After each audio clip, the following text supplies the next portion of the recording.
Sejarah pergerakan Indonesia dimulai dengan terbentuknya Organisasi Budi Utomo tanggal 20 Mei 1908, selanjutnya Hari Sumpah Pemuda tanggal 28 Oktober 1928, dan Hari Proklamasi Kemerdekaan tanggal 17 Agustus 1945. Wawasan kebangsaan merupakan cara pandang bangsa Indonesia dalam rangka mengelola kehidupan berbangsa dan bernegara yang dilandasi oleh jati diri bangsa dan kesadaran terhadap sistem nasional yang bersumber dari Pancasila, UUD 45, NKRI, dan Bhinneka Tunggal Ika guna memecahkan berbagai persoalan yang dihadapi demi mencapai masyarakat yang aman, adil, makmur, dan sejahtera. 4. Konsensus dasar. Pancasila merupakan landasan atau dasar bagi negara merdeka. Selain itu juga sebagai bintang pemandu, sebagai ideologi nasional, sebagai pandangan hidup, perekat atau pemersatu bangsa, dan sebagai wawasan pokok bangsa. UUD 45 memiliki fungsi yang khas, yaitu membatasi kekuasaan pemerintah agar tidak bersifat sewenang-wenang. Bhinneka Tunggal Ika berarti berbeda-beda tapi hakikatnya tetap satu. NKRI. Tujuan NKRI seperti tercantum dalam pembukaan UUD 45 alinea 4. Atribut. Bendera. Bendera NKRI merupakan sang merah putih. Bahasa. Bahasa Indonesia yang dinyatakan sebagai bahasa resmi dalam pasal 36 UUD 45 bersumber dari bahasa yang diikrarkan dalam Sumpah Pemuda.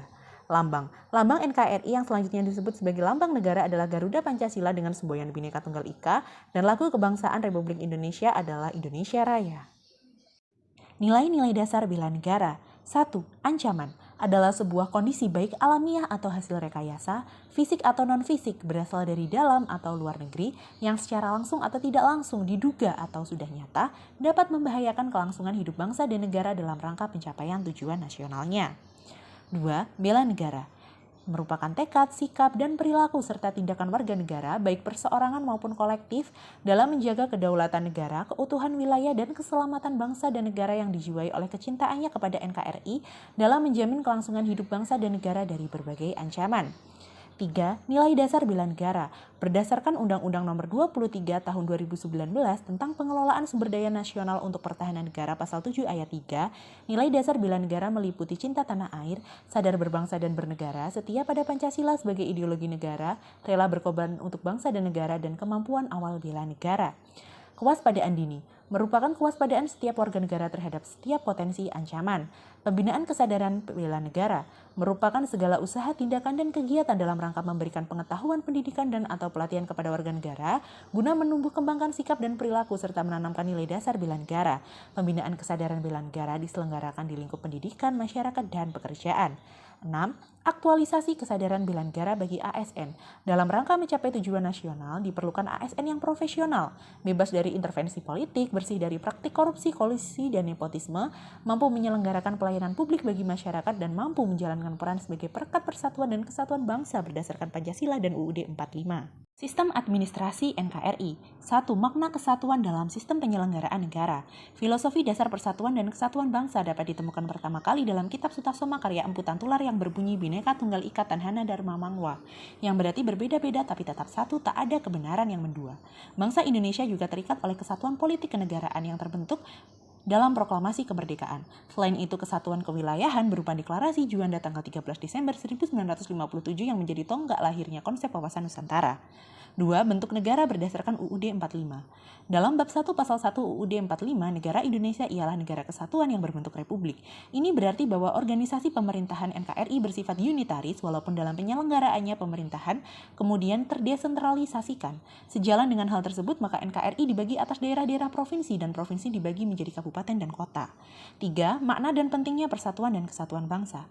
Makna dan pentingnya persatuan dan kesatuan bangsa dapat mewujudkan sifat kekeluargaan, jiwa gotong royong, musyawarah, dan lain sebagainya. Tahap-tahap pembinaan kepersatuan bangsa Indonesia itu yang paling menonjol ialah sebagai berikut: perasaan senasib, kebangkitan nasional, Sumpah Pemuda, dan proklamasi kemerdekaan. Prinsip-prinsip persatuan dan kesatuan bangsa. 1. Prinsip Bhinneka Tunggal Ika. Prinsip ini mengharuskan kita mengakui bahwa bangsa Indonesia adalah bangsa yang majemuk. 2. Prinsip nasionalisme Indonesia.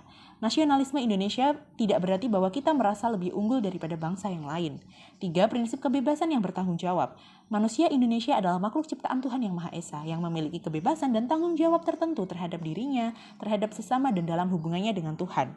4. Prinsip wawasan Nusantara. Dengan prinsip itu, kedudukan manusia Indonesia ditempatkan dalam kerangka kesatuan politik, sosial, budaya, ekonomi, serta pertahanan dan keamanan.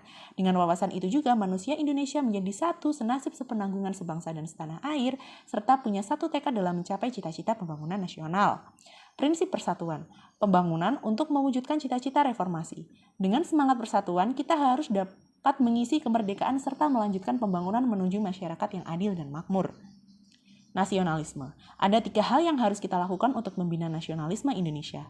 Yang pertama, mengembangkan persamaan di antara suku bangsa penghuni Nusantara, mengembangkan sikap toleransi, memiliki rasa senasib dan sepenanggungan di antara sesama bangsa Indonesia. Kebijakan publik dalam format keputusan atau tindakan administrasi pemerintahan.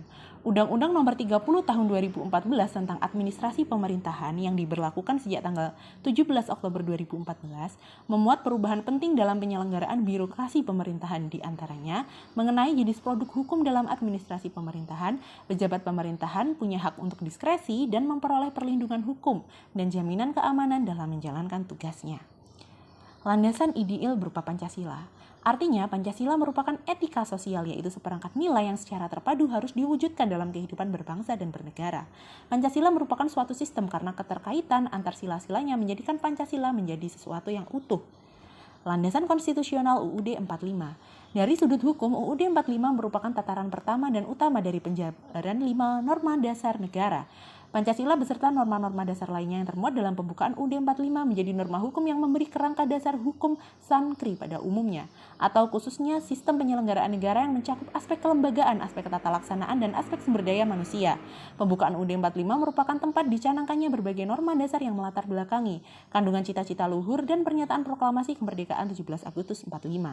Peran ASN berdasarkan UUD 45. Berdasarkan pasal 11 UU ASN, tugas pegawai ASN adalah melaksanakan kebijakan publik yang dibuat oleh pejabat pembina kepegawaian sesuai dengan ketentuan perundang-undangan, memberi pelayanan publik yang profesional dan berkualitas, mempererat persatuan dan kesatuan NKRI.